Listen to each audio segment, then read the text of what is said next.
everybody. My name is Anita Chikkattur, and I am presenting here today with my comrade, Brian Lozenski, and we are both organizers for Education for Liberation, Minnesota.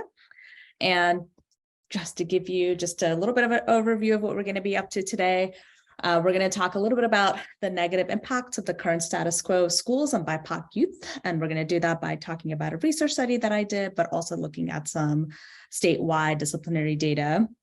And then we're going to talk a little bit about the liberatory and humanizing tenets of ethnic studies and how maybe using an ethnic studies lens can help us kind of have a more robust decolonizing analysis of the kind of disciplinary data that we hear about all the time, and as well as this kind of this notion of criminality.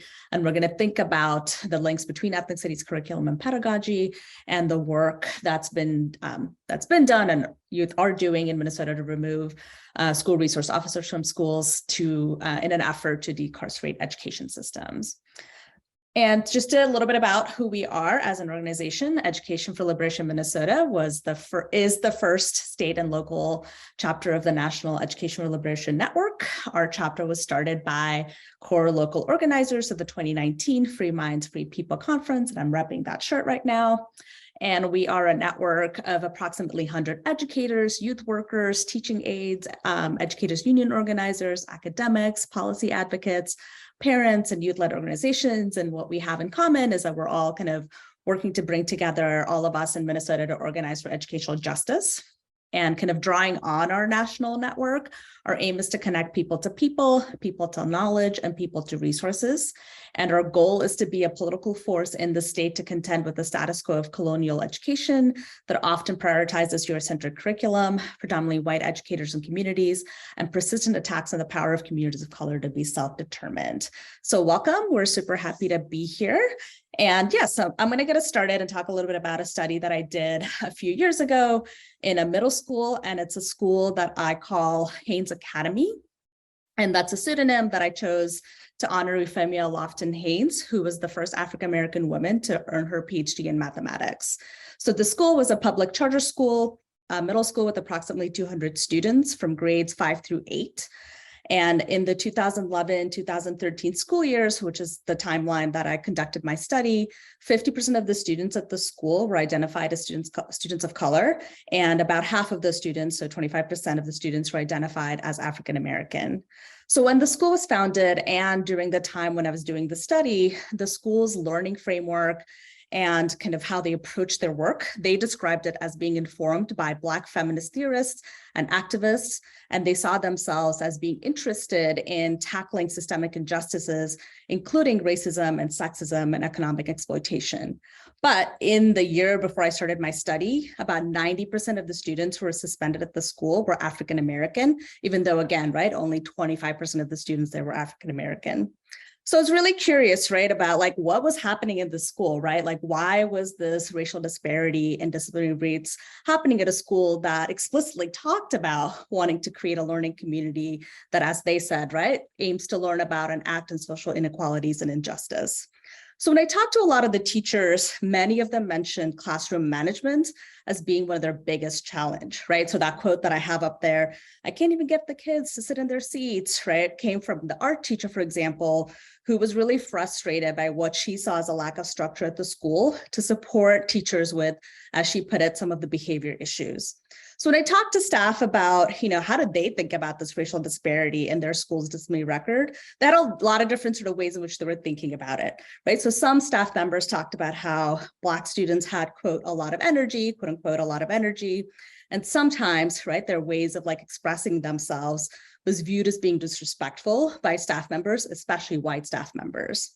And when I talked to some of the students, they said that, when you kind of think about what was happening in the classroom, some of the same behaviors when enacted by white students versus when enacted by students of color got very different reactions from the adults in the school.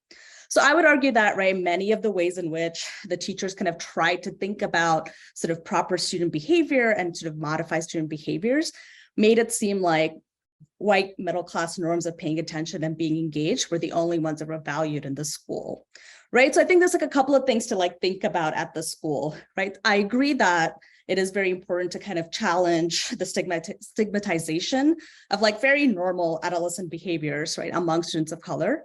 But I think it's also important to not dismiss different ways that young people might act in any context that are culturally and structurally informed, right? So for example, Cynthia Fordham notes that this idea of kind of quote unquote loud Black girls exemplifies, as she puts it, both the diversity of gender construction in Euro-American contexts and the efforts to suppress that diversity. And another author, Joy Lee, further argues that we need to really carefully examine the social historical, institutional, and cultural conditions that shape both student behavior, but also adult interpretations of those behaviors, right? So it's important to acknowledge that loud Black girls have legitimate reasons to be loud, right? In a racist and sexist society that often seek to silence their voices. At the same time, we need to also acknowledge that Black student voices might seem louder to teachers because of the kinds of racist messages that they've internalized because they're members of our racist society, right? And I think we need to kind of keep both of those things in mind. And I think it's also important that teachers learn to pay attention to the ways that students may come to the classroom with different culturally informed ways of not only showing that they're engaged, but also showing that the curriculum was not working for them, right? So when I was in classrooms, all kinds of students were disengaged, right? But sometimes many of the white students would be disengaged by reading a comic book under the desk in their math class. And more of the Black students would maybe talk to a classmate or speak up in class to say, hey, this isn't working for me, right? So all of those young students, all of those students, the curriculum was not working for them. They might just have had different ways of showing that it wasn't working for them. So, which brings me kind of to the second point about what I thought was kind of happening at that school was around the curriculum, right? So the curriculum at the school was based on these very abstract ideas of social justice that was not grounded in the students' everyday realities. And it often failed to connect students to larger histories and stories of oppression and resistance. So when I was there, for example, in the 7th and 8th grade social studies classroom, the students were reading Warriors Don't Cry, which is a memoir written by Melba Petitio-Beals, who was one of the members of Little Rock Nine. So when they were reading the book, the teachers tended to frame the book and the discussion in a way that tended to emphasize racial progress, but not necessarily ongoing racism.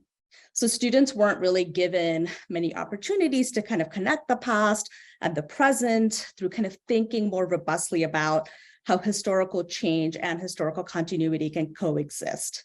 So, in this school, what might it have meant for the teachers to kind of pair the discussion of the memoir with the discussion of the racial disparities in their own context, right? To kind of think about, sort of this historical time when, right, Black students were being discriminated against, to kind of thinking about, hey, why is it that we have this racist disparity in our own school? And to have those kind of honest conversations about thinking about those connections. So a lot of the Black students that I talked to expressed their frustration that the history that they were learning, right, really didn't go into enough depth or detail or have enough critical perspective. One of the students talked about how a lot of the Black history that they were learning in class was already history that she had learned from her family and community. So if we had to kind of think about, what might it have looked like for these teachers to draw on these students and other students' family and community-based expertise as a basis of their curriculum, right? Rather than their own ideas of some abstract sense of social justice. So what might a curriculum that more fully centered the lives and knowledge of their Black students and that built on the social justice orientation that their students brought to the classroom, if they had that kind of curriculum, might not that be only more relevant for students, but would also argue that it would probably address a lot of the disciplinary disparities that they had at the school. So obviously, right, I do a lot of kind of ethnography and it's kind of looking at this stuff on kind of a micro level, right? But a lot of what I was seeing there is mirrored, right, in the sort of more sort of state level data and national level data. So for example, right, in a recent school year in Minnesota, so Indigenous students were found to be 10 times more likely to be suspended or expelled compared to their white peers. And Black students were 8 times more likely to be suspended or expelled compared to their white peers. So I think for us, right, as EdLib, the question is, how do we understand why such racial disparities exist, right? And then we would argue that these data point to the harm being done to our young people by the status quo that exists in our current schooling system, including the lack of relevant curriculum such as critical ethnic studies, right? So in a statement that we wrote in summer 2020, and we were writing this in support of students across Minnesota who were demanding that their schools get rid of police and school resource officers, we wrote, youth who consciously or unconsciously resist racist educational contexts are not behavioral problems. They are the barometers who measure the toxic atmosphere of a district with a deep history of anti-Black and white supremacist logics. Right, so there's a reason for why, for example, the national Black Lives Matter at School movements includes mandating Black history and ethnic studies, along with ending zero tolerance policies and funding counselors, not cops. So one of the main things that we've been up to as Education for Liberation Minnesota has been to support and organize kind of ethnic studies getting into classrooms in Minnesota, right? And as we sort of go on to say in our statements, we say, Education for Liberation Minnesota stands with the young people of Minneapolis, St. Paul, and other communities to demand that cops who are being kicked out of schools be replaced by BIPOC counselors and educators, vibrant and rich ethnic studies curricula, transformative justice practices, and translingual classrooms. So I'm going to kind of talk a little bit about sort of how we define sort of ethnic studies, and actually turn it over to Brian to talk about that and talk about kind of what's been happening in Minnesota. And a lot of great things have been happening in Minnesota in terms of sort of organizing for ethnic studies. Thanks, Anita. Hi, everybody. Again, my name is Brian Lozenski, one of the founding organizers with Education for Liberation Minnesota. And yeah, so I think, you know, to Anita's point, right, curriculum often exists in invisible ways, right? It's not thought about. I was just having a conversation with a colleague talking about the TV show Abbott Elementary, and people are like really loving the show, and it's really entertaining, super funny, and actually like highlights some really some really powerful experiences of young people in, you know, in the context of Philadelphia schools.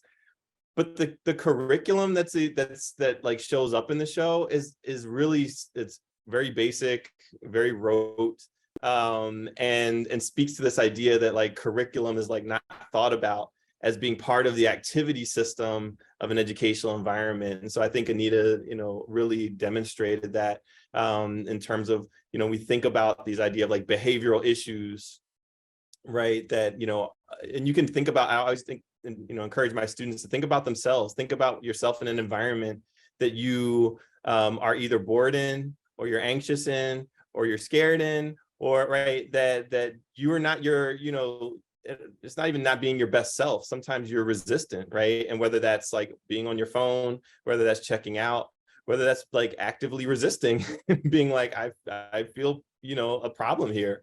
And then how does like racialized functions and processes pick up that resistance and mobilize it into racial disparity. And so this is what's at the heart of the matter. And so thinking about this idea of ethnic studies and how ethnic studies intervenes in the life of the classroom, in the life of education, and as living enacted curricula.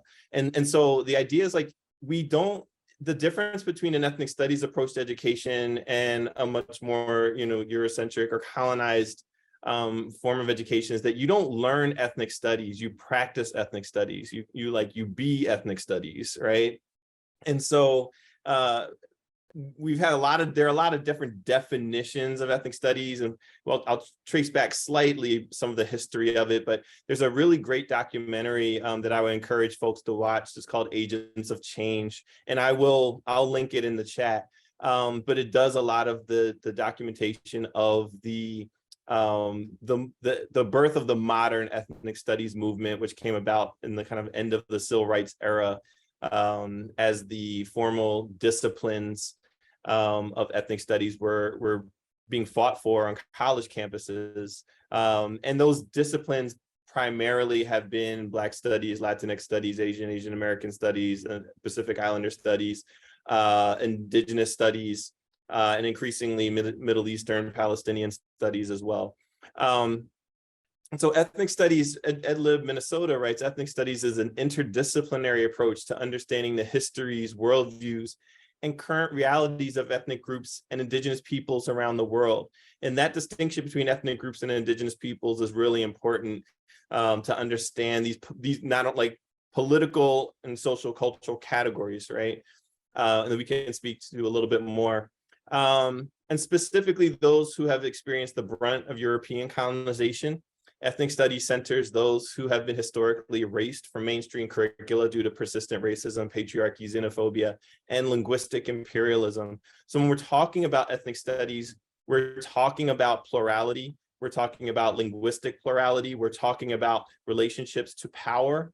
And this is explicit in the ways that ethnic studies shows up in classrooms. And so it's not enough to just learn about a particular history. Ethnic studies provokes and pushes and compels both teachers and students to be able to act and to transform those particular environments. So, and there's a lot of conversation around what do ethnic studies pedagogies look like? How do you actually engage in that action-based kind of work? Because it's very difficult to call a classroom an ethnic studies classroom if it's very passive and just kind of relies on the same kind of teaching tools as a colonized classroom space. In some examples, in social studies or ethnic studies may explore the pre and post-colonial history of a particular group, right, such as African Americans, or like Chicanx history, Dakota history in the case of Minnesota.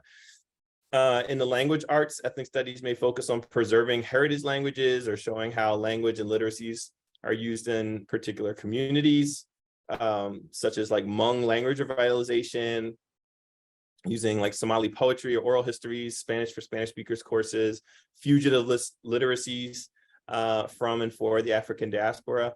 Or in STEM, ethnic studies may explore how specific ethnic groups or tribal nations have used math and science as a cultural practice. So thinking about things like ethnomathematics or different kinds of architecture from different communities, right?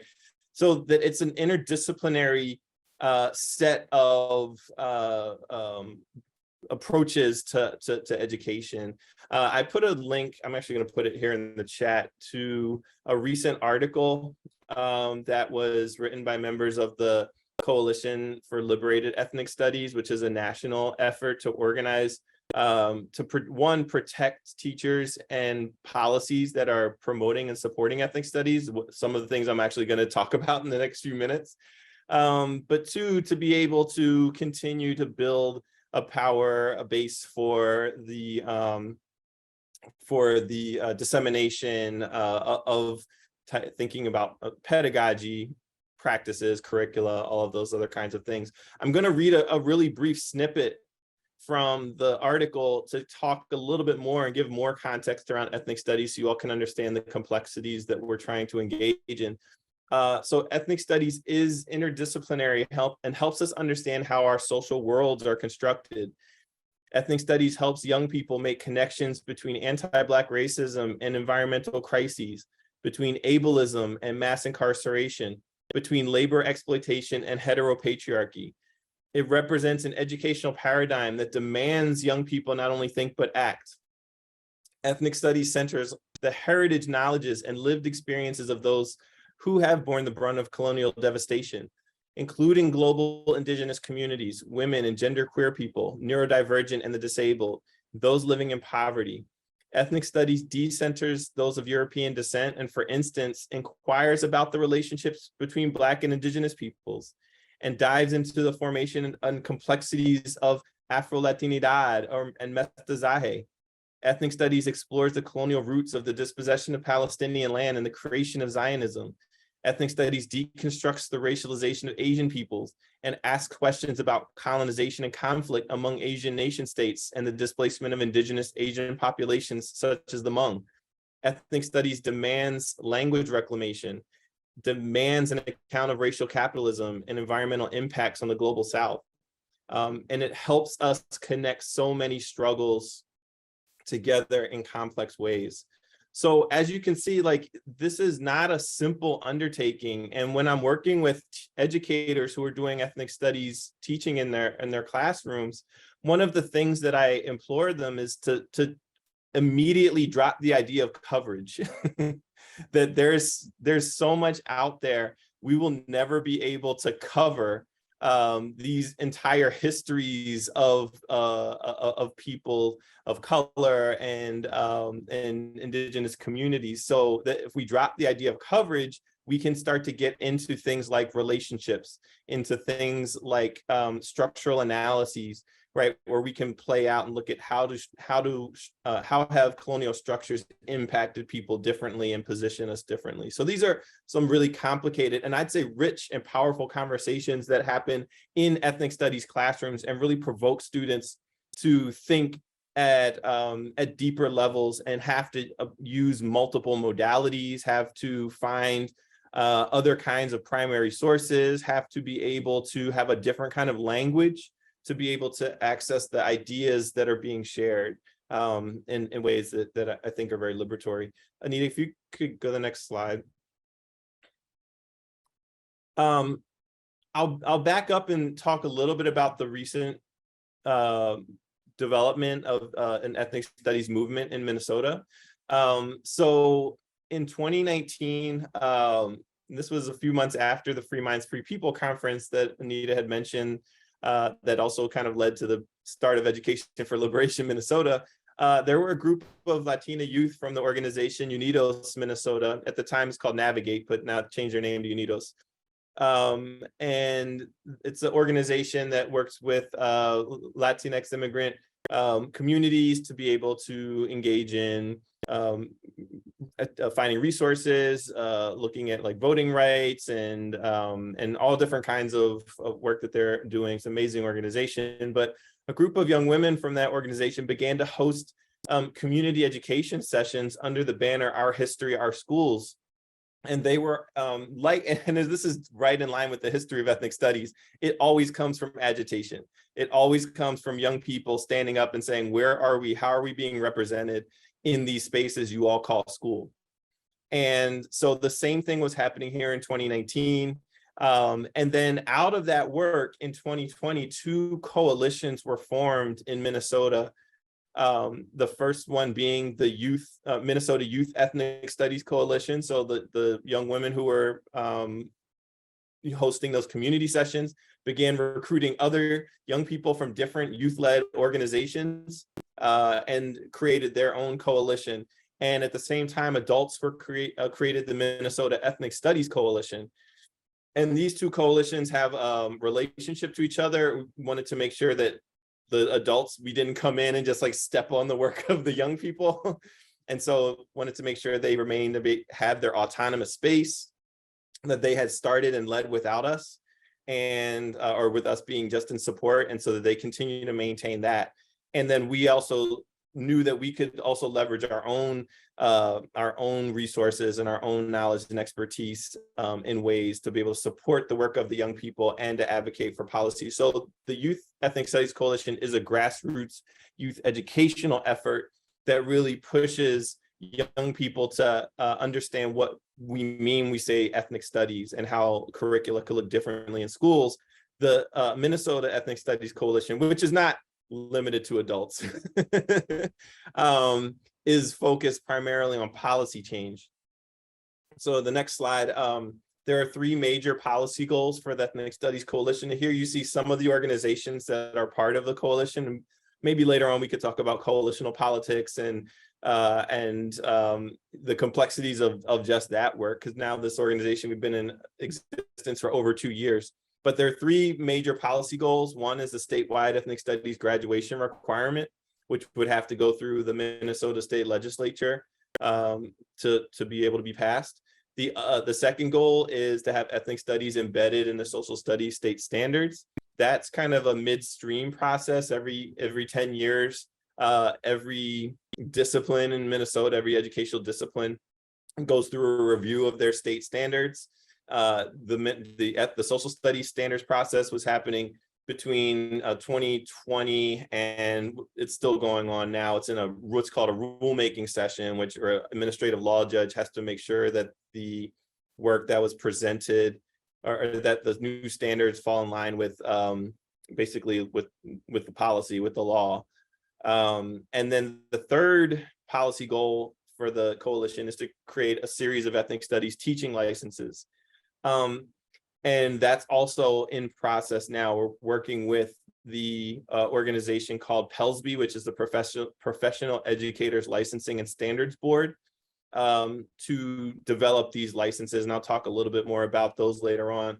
I will say that the work of the social studies state standards was and is a really brutal and trying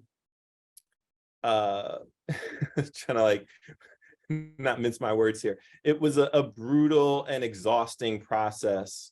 We, at the encouragement of the Youth Ethnic Studies Coalition, we basically had multiple parents, educators, and community advocates apply to be on the standards revision committee, which is about a 40-person committee that reviews the standards.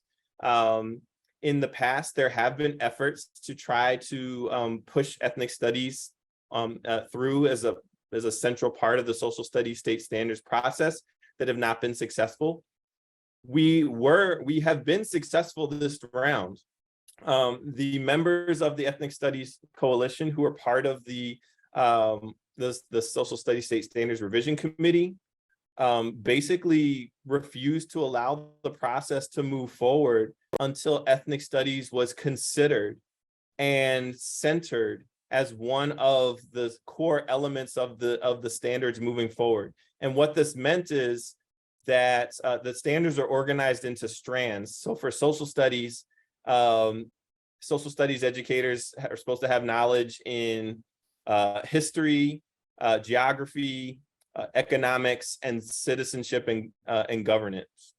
And those 4 strands were existing as what made up the social studies discipline. What we argued for was a 5th strand. So we said ethnic studies had to be part of that. And the argument also is that ethnic studies is also embedded in those other strands. But much like the disciplines of ethnic studies, if you don't name it, it's not going to be there. And so that was the fight, right? That was the crux of the battle. And the people who are on that committee, much props to them, went through lots of hell. Some of them were doxxed and had their names and addresses shared with right-wing organizations who would harass them and send them emails. We had colleagues who received threatening letters to their places of employment because this is, we're challenging white supremacy, and white supremacy will always use all the means possible to be able to maintain the status quo in the advantage of power, right, and the advantage of wealth. And so the same thing is playing out now. And I don't want to get too far ahead of myself in terms of self-congratulation of the Ethnic Studies Coalition, because we're not finished. The administrative law judge still has to rule on whether these standards as written can go through. But we had it was a community effort to be able to create the 5th strand. We had parents, academics, teachers, all spending their own time, right? And this is also the thing, I always joke about this. When it comes to, when it comes to the geography standards, they don't get a group of volunteers on a Saturday to write the geography standards, right? And this is part of someone's job. And they get people and they pay people to work and sit down and write the geography standards. That's never how it is for ethnic studies. It always comes down to people who will take the time to do that work, right? Because of the love we have for our communities and for the knowledge systems that we want to put forward. So that was the important piece here. I want to make sure we have enough time too for conversation, so I don't want to go on too long with this. Anita, if you advance the slide. We also want to make sure to recognize that this is not a new fight. The people understand the history of this work specifically in Minnesota and in the Twin Cities. We know that in 1971, the NAACP sued Minneapolis public schools, charging racial segregation, right? We still today see lots of racial segregation. in our schools, I would argue that in our teaching forces is where racial segregation is most prevalent. Minnesota has a over 90% white teaching force. But as part of this lawsuit, well, before the lawsuit in 1970, Minneapolis Public Schools had created what they called human relations guidelines aimed to correct past discrimination. One of those guidelines stated a comprehensive K-12 social studies program shall be required of all students, focusing on awareness to the American experience, including all ethnic groups, right? And so this use of like ethnicity as a metric for how we understand the breadth of experience is not a new argument. It goes back to the 1970s. And so I think that's just something really important for us to know. If you advance the next couple slides, this graphic here, if you can see those dots, this is from the Minnesota Department of Education. It shows they have a department or a program of what's called achievement and integration. And the idea in the Department of Achievement and Integration is to require districts who are what are called either racially isolated, meaning that they have they have a certain percentage of communities of color in their district, or are right adjoining one of those districts, right? And so you see here in 2000, you only had a cluster of some red dots around the Twin Cities, and then a little bit in southern Minnesota. In 2007, you see a much larger set of blue dots, right, that started to move northward. And if you look, if you advance, Anita, one more, this is the map today, where nearly 2/3 of the state qualify for the Achievement and Integration program. And what this means is that these districts have to provide an achievement and integration plan to districts. And it just really shows the demographic shift in the state of Minnesota, that there's a huge increase of communities of color. And so then to this point, curricula and how we think about discipline, how we think about data, all of these things also need to be able to change with the changing demographics. Not that it was fine even beforehand, but there's even more of a demographic imperative to be able to make some of these changes. So next, if you one more slide. Yeah, so here we go back to the ethnic studies teaching licenses. These are the licenses that the Ethnic Studies Coalition is trying to advance. So a K-12 general license, a K-6 general license, a 512 general license, and then these 4 what are called, the language of add-on is probably like kind of doesn't sound good.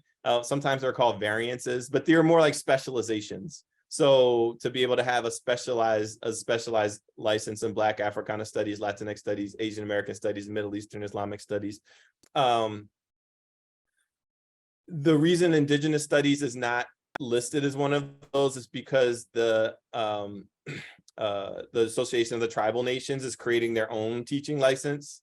And so the Ethnic Studies Coalition, we're in conversation with the Council, Indigenous Education, but we did not want to be like, step on the toes of the work that they have already been doing. And again, that speaks again to the difference between tribal nations and their political history versus ethnic studies and the kind of non-recognized notion of like an ethnic group as having like a political basis that's not aligned to treaties or anything like that. So the state of Minnesota does not negotiate with ethnic groups in ways that they would negotiate with tribal nations. And so that's part of ethnic studies, right? That's like things we should be learning in our schools, like what are the relationships between tribal nations and the state, right?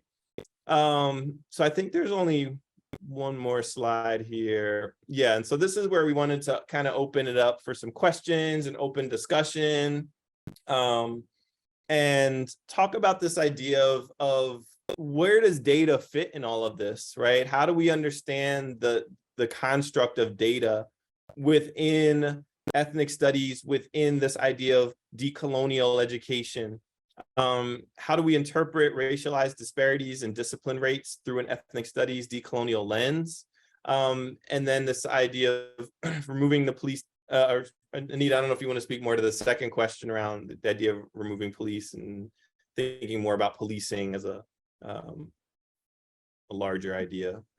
Yeah, and one of the things we're thinking about is because, you know, we did our statement in support of students who were asking to like remove like literal police, like, right, cops and like school resource officers from their schools. But the school, for example, where I did my research did not have that, right? They didn't have any cops, they didn't have any school resource officers. And yet, right, certain students were being policed in the ways in which they were sort of behaving, right? So it was actually the teachers who were doing the policing, even though there was no like actual like quote unquote police. So I think we also wanted to have a broader conversation about, right, how does sort of looking at this data and how does kind of thinking about what's happening in our schools through an ethnic studies lens helps us see all the ways in which, right, our young people are sort of policed and criminalized in their, like in the place where they're supposed to be kind of learning, right, which I think is like such a travesty. So I think just kind of thinking about, right, like, yes, right, get rid of the cops and get rid of the school resource officers, but that is not going to lead us to a reduction necessarily in the kind of racist disparities that we see in the disciplinary data.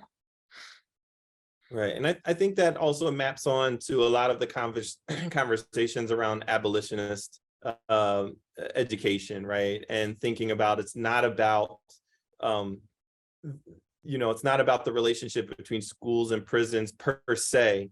It's about the relationship for the need for prisons in general, right? It's about the idea of like, what is a society that does not necessitate this kind of like this kind of primitive and punitive locking up of or stashing away of people, and thinking about how we engage in mediating harm, and how harm gets constructed and all of these other kinds of things. So for sure. So yeah, I mean, I think we want to open up for some people have comments, questions. Feel free to unmute or put questions in the chat. But this is like an open space for us for the next, 20 minutes.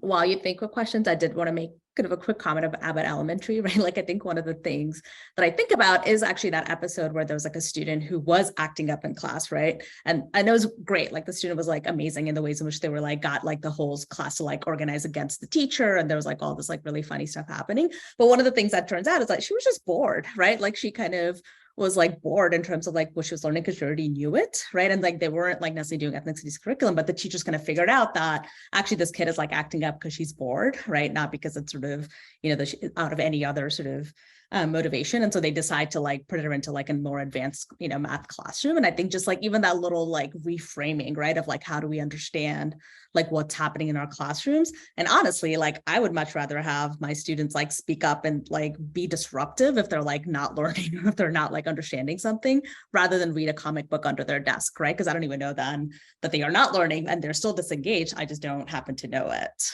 right?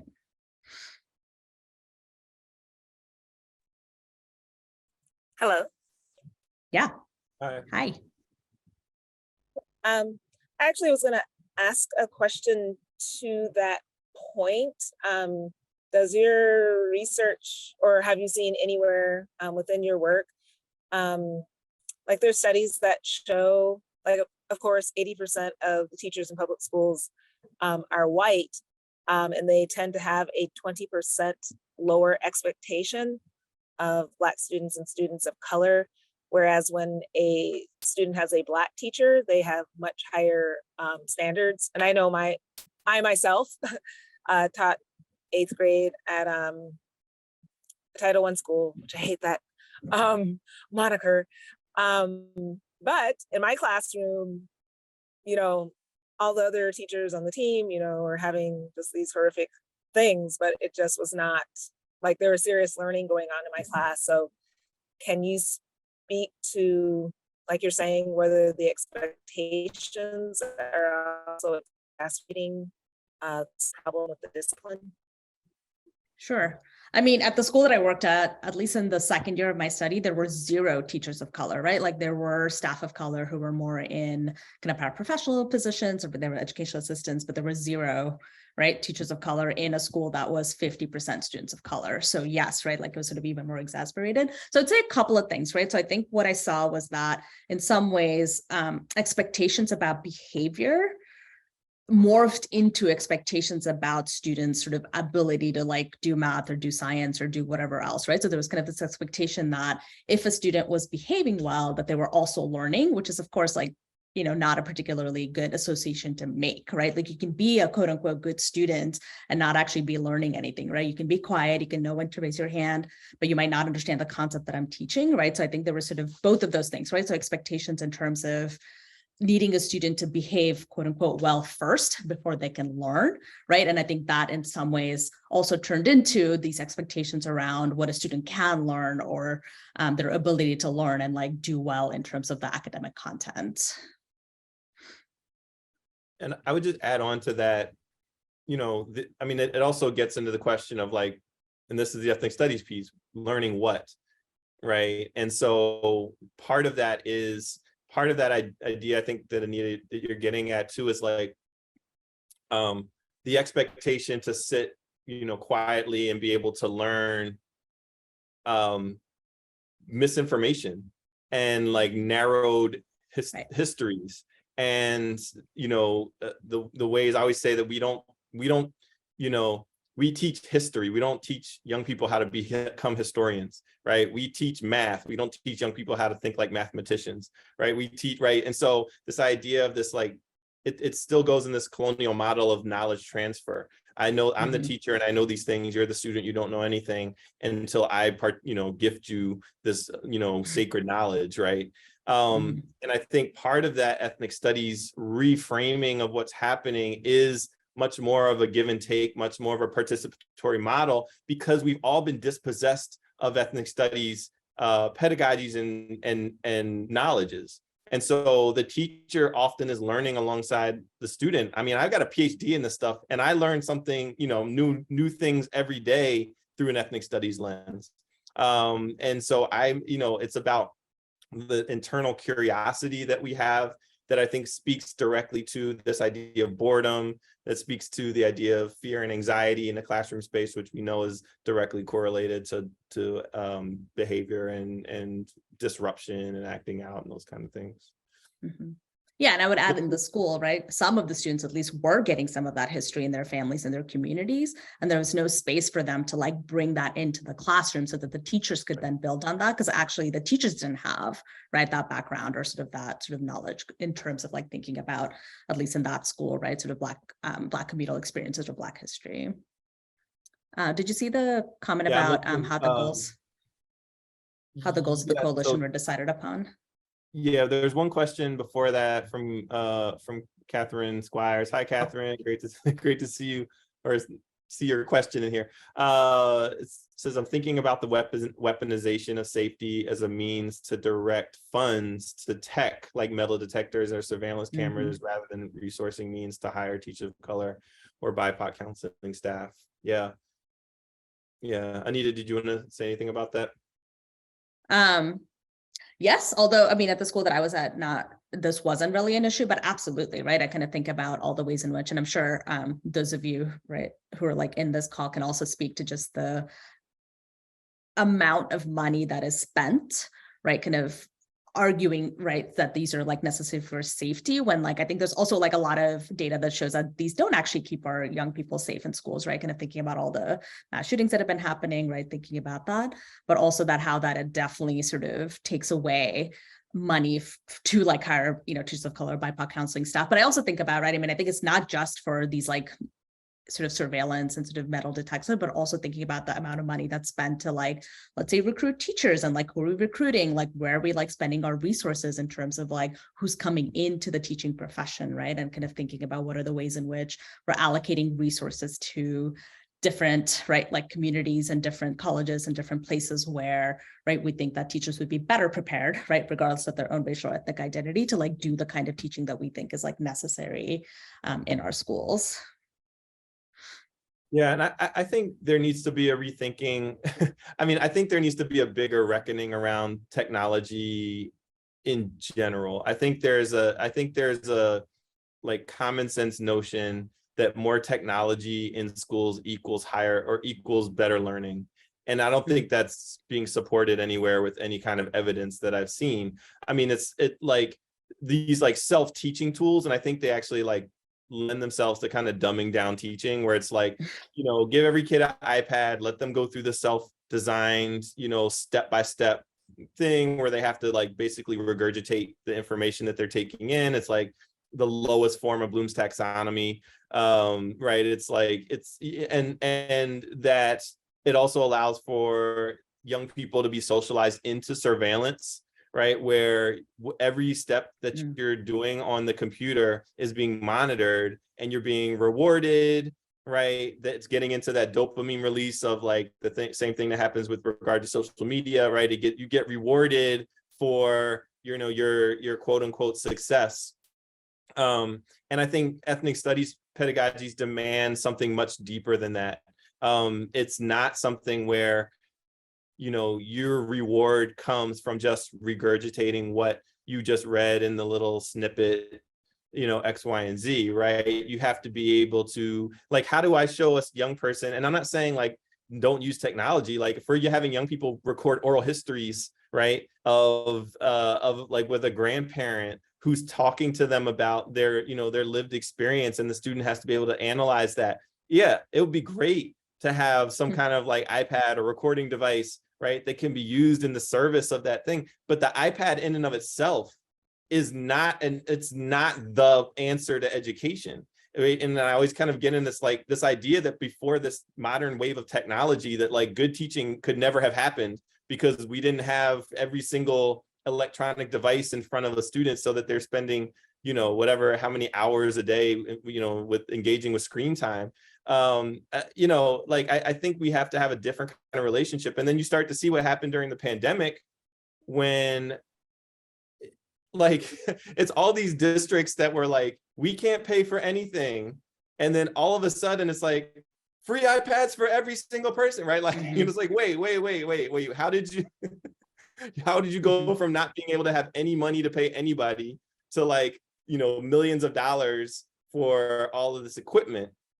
And so I think there's a really insidious relationship between tech companies and schools, that does a lot of damage with regard to surveillance and things like that. And I think ethnic studies can expose that. And I think it's a lot of people might also be like afraid of that, right? Because of, I don't know, less profit motive, because schools have become a site for like, where can we like gain profit from?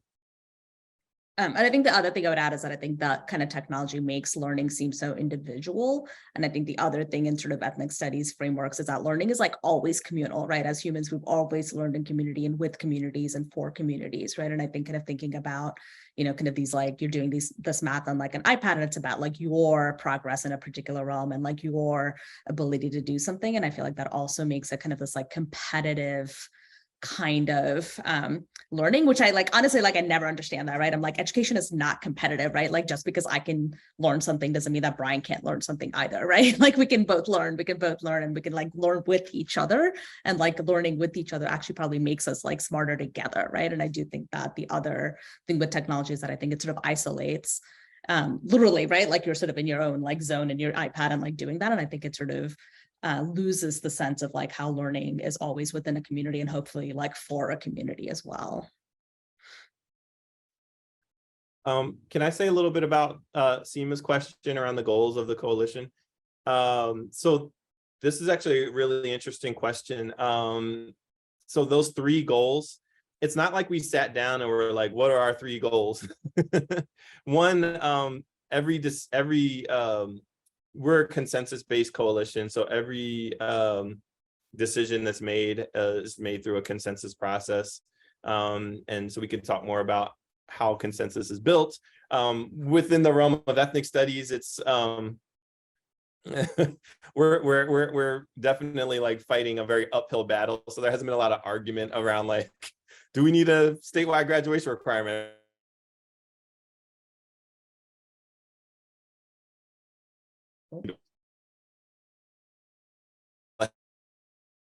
Right, you're cutting out a little bit, so I don't know if that's just for me.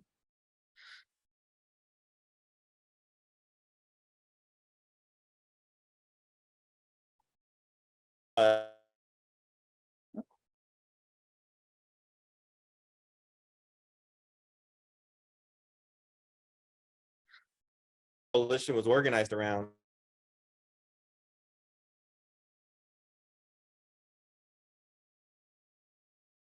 Uh-oh, all right. Oh, That was weird. Sorry. You're back. Okay. I'm back. You might have to repeat a little bit of what you said in the last like 2 minutes. 2 minutes? Yes. Was that gone that long? Sorry. So I was talking about the goals of the Ethnic Studies Coalition. And I was saying that the first goal was really a request or like pushed by the young people in UNIDOS who were advocating for us to be able to join the Social Studies State Standards Revision Committee.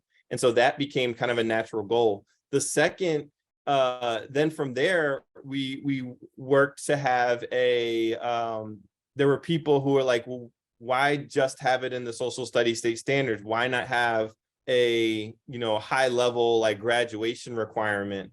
And that would support the social studies work as well, right? To say, well, there has to be there's a graduation requirement and it's embedded in the Social Studies State Standards, right? So that became the second goal.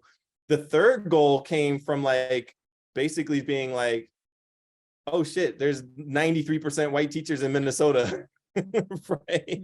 Who's teaching ethnic studies? And knowing Minneapolis has had problems with this in the last 8 years, with regard to getting a diverse set of folks to be able to teach, not even just diverse though, but people who have had training and courses and expertise in ethnic studies. The assumption is if you teach social studies, you could teach ethnic studies, which is an incorrect assumption, just point blank, because you do not have to have had any ethnic studies experience to teach social studies, and it's not a requirement. And so the third goal was like, we need some requirements. We need people to have had pedagogical training. Otherwise, we're gonna be in there and require all these classes with people who aren't prepared to be able to teach them. And so that's how the goals came along, and they evolved, I'd say, really like organically, and also are based in consensus. Sorry about that. Yeah, no, and I think just to pick up on kind of what you said, I mean, I do think that it's important to note that, right, a lot of our teachers of color also haven't had, right, ethnic studies, pedagogy or curriculum in their own training, because like so many of our teacher education programs are so white. So I think it is important to kind of make sure that we're not sort of conflating identity with like having training and curriculum and right sort of access to those things. So, one of the things that we did as like Education for Liberation Minnesota was to like start a BIPOC educator network where they could learn more about ethnic studies and kind of learn with each other and learn with some of the experts in our community around that. So I think like both and, right, like we do need more teachers of color, and we do need and we need training for them as well in terms of like kind of thinking about whether or not they have had access, unfortunately, to right some of this like pedagogy and curriculum. Yeah, great point. Sorry, I missed some. I can't see all the questions now. Oh no, nope, that's fine. Okay, I think there were just more comments, right? So kind of thinking about, yeah, right. So the need for like teacher prep programs to recur ethnic studies, and how a lot of the classroom management issues are related to lack of relationships and the need for teachers to spend more time learning how to engage with students in a relational level and the style. And absolutely, right. And I think that's what why we think about ethnic studies as it's more like humanizing and relational kind of way of like interacting with each other in this world, including among right students and teachers. So yeah, I would say right on. And I also think, right, I mean, I think one of the things that we need to think about as a state is like how are we going to like build more robust ethnic studies programs in right the places where our teachers are getting credentialed? I mean, I think about, I teach at Carleton College, and we sort of have an Africana studies program, but I'm thinking of like the teachers going through a teacher licensure program, like they don't actually have access to right like robust ethnic studies curriculum and pedagogy. So like we might be kind of thinking about like how are we going to speaking of like where to put resources, right? I think also kind of thinking about how are we going to like build out and support more ethnic studies curriculum and pedagogy in colleges, but also, right, how can we build on and access, right, the rich work that communities have always been doing in their own communities around, right, kind of like maybe they're not calling it ethnic studies, but it is definitely part of like what we want to think about as we move forward. Right. And there's been, there's always this constant tension around like, what does it mean to institutionalize ethnic studies? How can we put ethnic studies into these, historically white supremacist spaces? And, I think part of the argument is like, from my perspective of we want to do both, right? We want to be able to like build autonomous spaces, right? We want to be able to like build learning environments that do not yet exist. And we have to be responsive to where 99% of our kids are, right? And so it doesn't make sense to be like, well, let's just forget the schools. Let's just forget them as a white supremacist project. I agree. They're entirely bedded in colonial white supremacist structures. The outcomes that we get are not accidental. They're very intentional. Right. And if we don't intervene there, are we just being like, well, just spend 12 years being, kind of beat down and what people call spirit murdered. And then miraculously, once you get out, you can come in this other space. Like it doesn't work that way. And so, to be able to think about policy, and that policy does drive certain things, right? That we want there to be an ethnic studies teaching license. If there's an ethnic studies teaching license, then colleges and teacher prep programs may have to build a pathway toward that for students who are like, I want that license, right? Like, and to be able to do different things at the same time. And I know we're at time, but one of the things that the coalition is doing as we're building the license is to also build a community-based organization that can evaluate people who have been locked out of teacher education to say, hey, you've been doing ethnic studies practitioner work for 15 years. You should be able to get an ethnic studies teaching license and go into the schools, right? So that's a whole different paradigm for how people are allowed to enter schools. Do you want to just leave with somebody asked how they can get involved with the Minnesota Ethnic Studies Coalition? And maybe that's a good place for us to wrap up our session. Yeah, I'd say just email me. It's probably the easiest thing right now. And then, we can, it's a longer conversation. We are under attack and surveillance. So we do a vetting process. So you can't just like get in. You actually have to be like invited in and vetted. Yeah, hey, that is the reality of the times that we're living in. We have people getting threats. So like I know you, Olivia. So like, but yeah.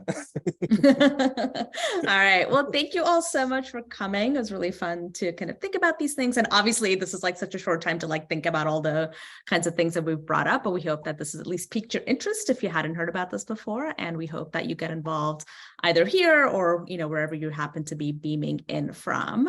So yeah, thanks y'all. Bye.